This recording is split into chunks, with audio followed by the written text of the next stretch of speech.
राज्यसभा की 2 सीटों के लिए विधानसभा के भीतर मतदान जारी है और आज सुबह से ही मतदान प्रक्रिया सुचारू ढंग से किया जा रहा है। मतदान कक्ष के भीतर तमाम जो विधानसभा के सदस्य हैं वो बारी-बारी से मतदान कर रहे हैं। आपको शुरुआती क्षणों की तस्वीरें मैं दिखाने की कोशिश करूं तो जब 9 बजे उससे पहले ही जो तमाम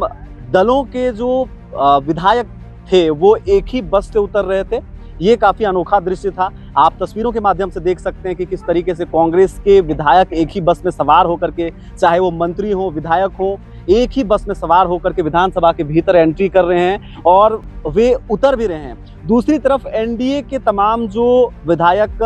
कल से ही कह सकते हैं कि पिछले 2 दिनों से रेडिसन ब्लू के अंदर मंत्रणा कर रहे थे, बैठकें चल रही थी, मॉक ड्रिल वहाँ पर चल रहा था, तो वो साथ में ही एक बस के माध्यम से विधानसभा के अंदर एंटर करते हैं। और ये जब मैं आपको रिपोर्टिंग कर रहा हूँ उस वक्त की मैं बात करूँ तो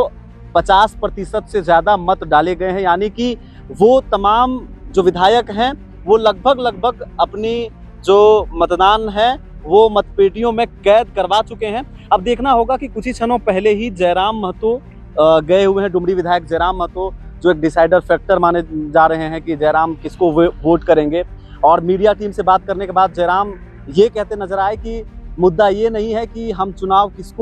हम वोट किसको दे रहे हैं, बल्कि मुद्दा ये है कि जो राज्यसभा की 2 सीटों के लिए चुनाव हो रहा है और जो 2 उम्मीदवार जीत करके जाएंगे वो झारखंड के मुद्दों को कितना राज्यसभा में उठाएंगे, ये देखना होगा। खैर, मैं आपको बता दूं, आप देख सकते हैं अभी भी हमारी मौजूदगी विधानसभा के बाहर ही है और यहाँ पर जो मतदान कक्ष है उसके भीतर मतदान जारी है। कुछ ही क्षणों पहले ही मुख्यमंत्री हेमंत सोरेन, उनके साथ में गांडे विधायक कल्पना सोरेन भी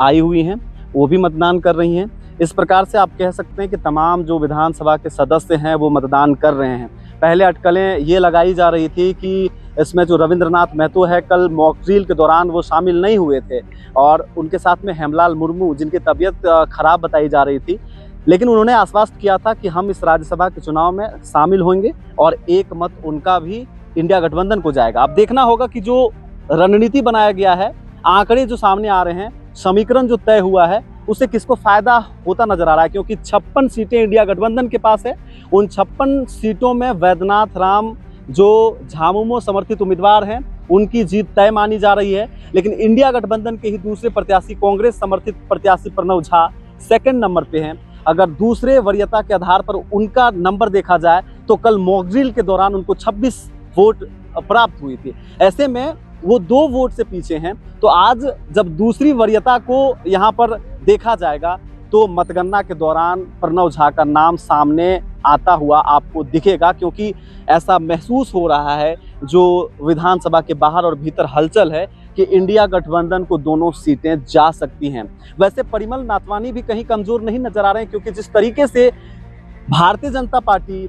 और कह सकते हैं कि आजसू के एक विधायक सरयू राय भी हैं और उनके साथ में लोजपा के भी एक विधायक हैं, ये तमाम लोग मिलकर के 25